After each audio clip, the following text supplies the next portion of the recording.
Assalamualaikum warahmatullahi wabarakatuh. Bismillah, alhamdulillah, wassalatu wassalamu ala rasulillah wa ala alihi wa sahbihi wa man walah. La hawla wa la quwata illa billah. Amma ba'd. Apa kabar semuanya? Mudah-mudahan kalian hari ini tetap diberi kekuatan oleh Allah Subhanahu wa taala, tetap bersemangat di dalam belajar, tetap dalam kondisi sehat walafiat, dan tentunya tetap dalam bimbingan Allah Subhanahu wa taala. Anak-anak kelas 6, hari ini pelajaran kalian adalah akidah akhlak, yang mana materi kita akan melanjutkan tentang berakhlak kepada tumbuhan dan binatang. Namun sebelum lebih lanjut penjelasan mengenai berakhlak terhadap binatang dan tumbuhan, terlebih dahulu kita awali pembelajaran ini dengan berdoa kepada Allah Subhanahu wa taala dengan harapan semoga pelajaran yang kita pelajari pagi ini menjadi ilmu yang bermanfaat. Kita berdoa bersama. Bismillahirrahmanirrahim. Rabbi syrah li sadri wa yassir li amri wahlul 'uqdatam min lisani yafqahu qawli. Raditu billahi rabba wa bil islami dina wa bi Muhammadin nabiyya wa rasula. Rabbi zidni ilma warzuqni fahma. Amin ya rabbal alamin. Anak-anakku sekalian, mari kita ikuti penjelasan tentang materi berakhlak yang baik terhadap tumbuhan dan binatang. Kita ikuti penjelasan berikut ini. Assalamualaikum warahmatullahi wabarakatuh. Selamat pagi anak-anak soleh dan soleha. Alhamdulillah kita masih jumpa di pembelajaran virtual. Kali ini mata pelajaran akidah akhlak. Materinya tentang akhlak terhadap binatang dan tumbuhan.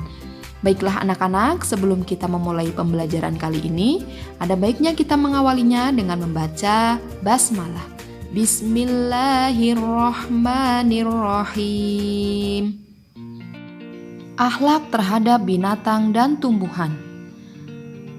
Bagaimanakah akhlak yang baik terhadap binatang dan tumbuhan? Agama Islam adalah agama yang mengajarkan kasih sayang, termasuk kasih sayang terhadap hewan dan tumbuhan. Allah menciptakan bumi dan isinya untuk kepentingan manusia. Semua memang dikendalikan oleh Allah Subhanahu wa taala. Akan tetapi, tanggung jawab untuk memelihara, menjaga, dan mengembangkan lingkungan ada pada manusia. Menyayangi hewan dan tumbuhan merupakan akhlak terpuji karena disyariatkan di dalam agama Islam. Bagaimana caranya? Yaitu dengan memperlakukan binatang dan tumbuhan dengan baik, memelihara agar tetap lestari, serta memanfaatkannya tanpa berlebihan. Allah menciptakan hewan dan tumbuhan juga untuk memenuhi kebutuhan manusia. Manusia tidak bisa hidup tanpa oksigen, sedangkan oksigen dihasilkan oleh tumbuhan. Begitu juga dengan kebutuhan makan.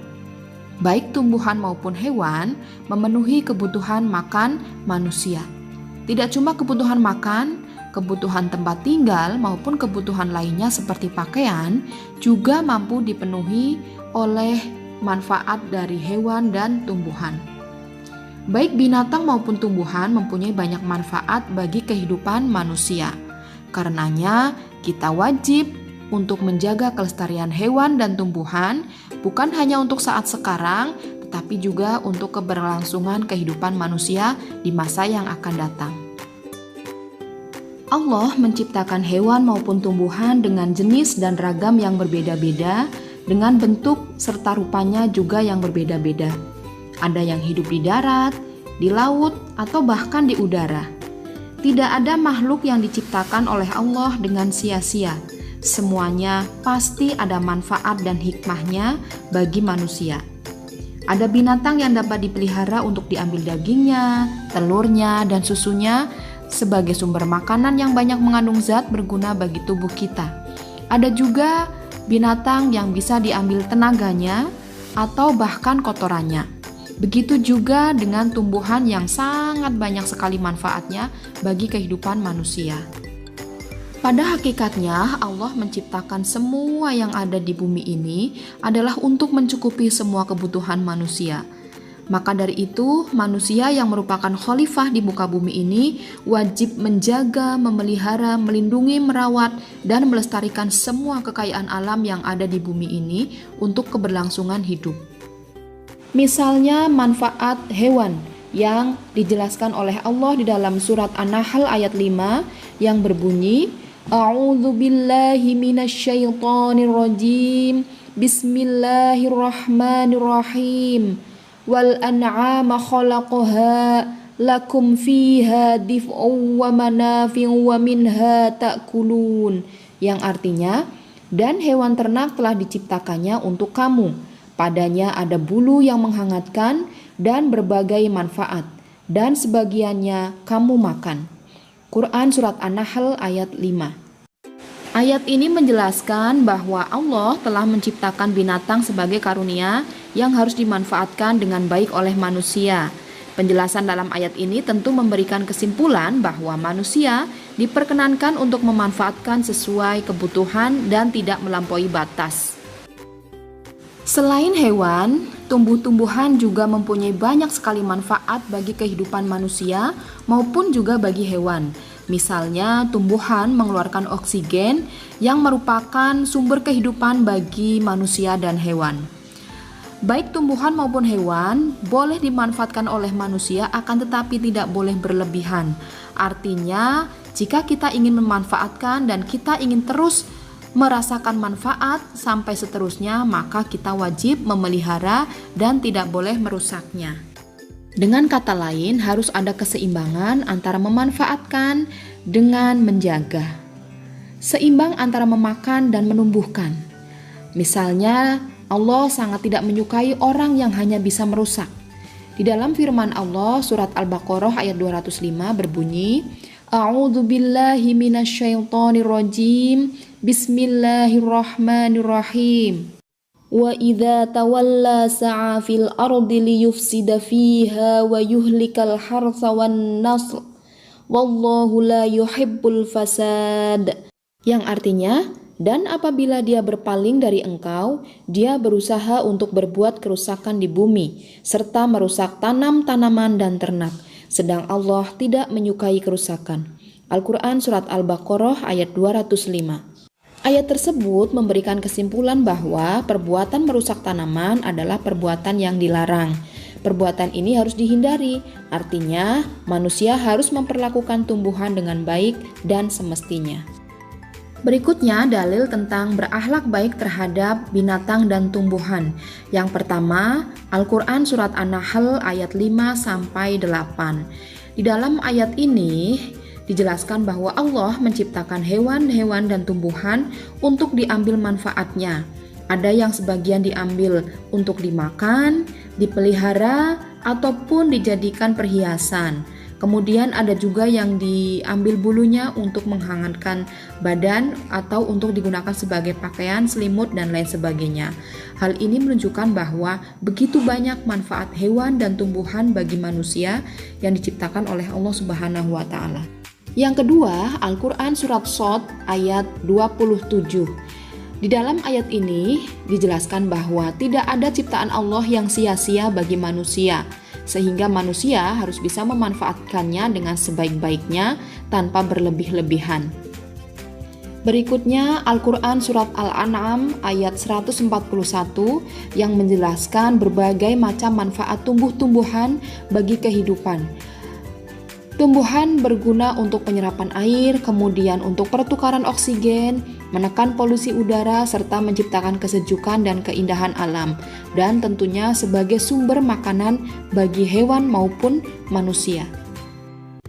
Kemudian Al-Quran Surat Ar-Ra'd ayat 4, di mana ayat ini menjelaskan bahwa di muka bumi ini Allah menciptakan kebun-kebun anggur, kemudian tanaman-tanaman lain, pohon kurma yang bercabang maupun yang tidak bercabang, yang disirami dengan air yang sama. Tetapi Allah melebihkan tanaman yang satu dari yang lainnya dalam hal rasanya. Artinya rasanya berbeda-beda, berbeda jenis dan juga berbeda rasa. Hal ini menunjukkan kebesaran Allah Subhanahu wa Ta'ala agar orang-orang atau manusia itu mengerti bahwa Allah menciptakan semua itu untuk kebutuhan manusia. Lalu bagaimana contoh perilaku yang baik terhadap tumbuhan? Di antaranya yang pertama, merawat dengan menyiram dan memberi pupuk serta cahaya matahari yang cukup. Kemudian yang kedua, melestarikannya terutama tumbuhan yang banyak diambil manfaatnya oleh manusia. Yang ketiga, dengan memelihara hutan. Kemudian yang keempat, tidak menebang pohon sembarangan atau dengan melakukan tebang pilih. Yang kelima, tidak membakar hutan. Dan yang keenam, rajin menanam pohon. Artinya, semakin banyak manfaat yang kita ambil, maka kita juga harus seimbang dengan menanamnya. Contoh berikutnya adalah perilaku baik terhadap binatang. Yang pertama, merawat dengan memberi makan dan minum yang cukup. Yang kedua, jika hewan tersebut adalah hewan peliharaan, maka kita harus memberikan kandang yang baik dan bersih. Yang ketiga, mengambil manfaat hewan tidak berlebihan, artinya secukupnya saja sesuai dengan kebutuhan kita. Memelihara kelestarian hewan, kemudian berikutnya tidak memburu hewan terus-menerus, kemudian berikutnya tidak menyakiti hewan, membersihkan kandang dan kotorannya dengan teratur, kemudian memeriksakan kesehatannya secara rutin, dan cara penyembelihannya dengan memakai pisau yang tajam supaya tidak menyakiti. Nah, ini adalah beberapa contoh perilaku yang baik terhadap binatang. Dan tadi juga contoh perilaku yang baik terhadap tumbuhan. Setelah kita tahu, maka mulai dari sekarang, marilah kita perlakukan tumbuhan dan binatang di sekitar kita dengan baik. Tidak boleh menyakiti, dan kita juga harus memanfaatkannya dengan sebaik-baiknya, serta menjaga dan memeliharanya. Tentunya agar manfaat itu dapat kita terus rasakan sekarang, esok, maupun untuk anak cucu kita nanti di masa depan. Baiklah, sekian untuk pembelajaran hari ini. Mudah-mudahan bisa dipahami. Silahkan pelajari kembali materinya yang ada di LKS Akidah Akhlak. Jangan lupa untuk tetap memperlakukan tumbuhan dan binatang dengan baik. Marilah kita sama-sama untuk menjadi manusia yang peduli dan mau menjaga lingkungan. Terima kasih atas perhatiannya. Tetap semangat. Assalamualaikum warahmatullahi wabarakatuh.